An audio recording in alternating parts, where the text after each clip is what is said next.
বিড়ি হ্যাঁ বিড়ি আর মুড়ি খেলে নাকি ভিটামিন কাজ খাই ফেলে দিয়েছি কান ধরবা কেন কান ধরবা বল পরশু স্কুলে আসিস নি কেন কি বলছি ম্যাডাম ম্যাডাম সম্মান দিয়ে কথা বলবি বলতেছি বল পরশু স্কুলে আসিস নি কেন ওই দিন হ্যাঁ ওই দিন মার হাগা হয়েছিল তোর কি হয়েছে আমি জল তুলে দিচ্ছিল কালকে কেন আসিস নি কালকে হ্যাঁ। কালকে বাপের পা কেটে গেছিল তোর কি হয়েছে তুলে ব্যান্ডেজ করছিল আজকে বা কেন এসেছো আপনি আসতুনি কেন এসেছিস কেন আজকে কিছুতেই আসতুনি কেন এসেছি বল শুনেছি দুটো করে ডিম দেখতে সেই জন্য এইটি ও, তুমি লেখাপড়া করতে আসোনি এখানে ডিম খেতে এসেছো ডিম তো একটা প্রশ্ন করছি যদি না ঠিকঠাক উত্তর দিতে পারিস তোর একদিন কি আমার একদিন আচ্ছা কি বলি বল ফটকে মানে বল কি ফটকে ফটকে ম্যাডাম ফটকে এবার মানে মানে কি বলে দিচ্ছি মানে কি করবি কি মানে ভেজে দেবো কি করবি তুই একদিন খাবো দেখেছেন লেখাপড়া ঠিক মতো করবি না শাসন করলে বলে বিষ খাবো বল ফটকে মানে বল ফটকে হ্যাঁ ফটকে ফটকে ফটকে এই মানে বল বলতে কি তো ফটকে হওয়া গেল আগে চ গেল আজকে নমস্কার তুই যে দামুনি দেই মাটি দি একদম বাজে কথা বলবি না কানা বন্ধ কর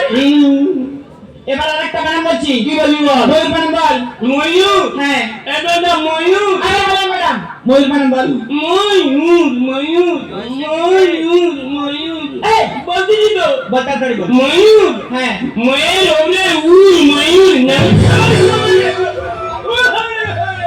পা ভেঙে দেবে একদম কানা বন্ধ কর। এই দেখ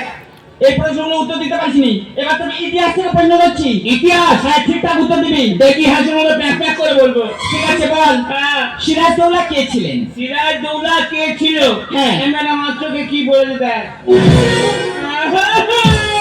মা কম হচ্ছে তো সিরাজদৌল্লা কে ছিলেন বল বলবি তো বল বাড়ি না যাবে খালি বাড়ি না বুড়ো মাস্টার খুব ভালো কেন বুড়ো মাস্টার বলে ভূত হেই আয় গায়ে আদর করবে কত হাত গুলেবে আমি বলি কি মাসা মানে কাছে বলে বলে টাকা চুলচুল দেবি মাথা পড়া ধরনের খুব ভালো এই জন্য ভালো তুই যদি ঠিকঠাক পড়া করিস আমি তোকে মারবো কেন তোকে মারবো না তুই ঠিকঠাক উত্তর দে তাহলে তোর মারবো না বলতে কি কি বললাম তো বল হ্যাঁ কি কি মানে সিরাজদৌল্লা কে ছিলেন সিরাজদৌল্লা কে ছিল সিরাজদৌল্লা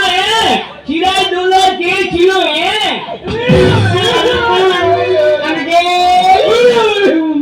সিরাজদৌল্লা কে ছিলেন বল এবার তো নাম ধরে ডাকবো আগে উত্তর দে সিরাজদৌল্লা কে ছিলেন সিরাজদৌল্লা ইতনে গুলো গুলকি ছিলেন কান বন্ধ কর আমি গালি গুলো মুখে না বলবো তুই মুখে বল তাই বাচ্চা সিরাজদৌল্লা ইস্ট বেঙ্গল গোলকিপার সিরাজদৌল্লা ছিলেন বাংলার নবাব বল তারা কয় ভাই তাদের নাম বলে বল তারা কয় ভাই হ্যাঁ তারা কয় ভাই তাদের নাম বল তাদের নাম কি হ্যাঁ। তারা কয় ভাই তারা তিন ভাই নাম বল সিরাজদৌল্লা কাঁচাগোল্লা দাড়িওয়ালা এই একটা নাম হচ্ছে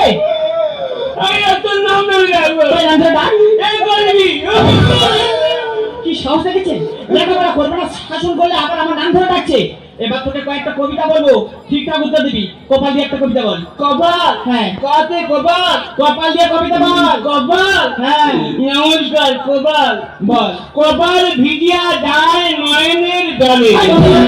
কপাল কোনদিন নয়নের জলে ভিজেছে থাম দাঁড়া হাফ বলি যে এখন হাফ বাকি বল পুরোটা বল কপাল ভিডিয়া যায় নয়নের জলে পা দুটো বাঁধা ছিল আমরা গাছের ডালে হ্যাঁ আমি একদিন বদমাইশি করছিলাম মা বাবা এই যে কোন মেরে পায়ে দড়ি বেঁধে আমরা কাছে ঝুলিয়ে রেখেছিল আমার মা বলে কি করতে ছেলেটাকে বললেন বলুন যেমন ছেলেটার তো শিক্ষা হওয়া দরকার যত কাঁপিয়েছি চাষ করে কপালে ভিজে গেছিল ওই জন্য বলছি কপালে ভিজিয়া যায় নয়নের জলে পা দুটো বাঁধা ছিল আমরা গাছের ডালে হাত করি না বলছি হাত হ্যাঁ হাত নমস্কার অভিভূষণ বন্দ্যোপাধ্যায় অভিভূষণ কে আমাদের পাড়াতে ঠাকুরদা তুই বলছি কেন তুই তো জামো দিবি বল হাত তুলতে বল বলছি তো হাত নমস্কার অভিভূষণ বন্দ্যোপাধ্যায় কুমোর পাড়ায় গরুর গায়ে বাড়ি না না এই কি বলি তো কুমার ভাই মন্ত্রীর বাড়ি দুজনে খাই বান্ডিল বান্ডিল বিড়ি হাট বসেছে শুক্রবারে ভাগাড়ের মাংস বিক্রি করে হাঁটুর নিচে দুলছে খুকুর গোটা ভরা চুল পাঁচ ফের তুলে দিয়ে সরকার করেছে ভুল এসেছে শরৎ হিমের পর লাইলায় দিয়ে এইটা হাত কবিতা হচ্ছে দাঁড়া স্কুল থেকে বেরো দাঁড়া স্কুল থেকে বেরো আস্তে আস্তে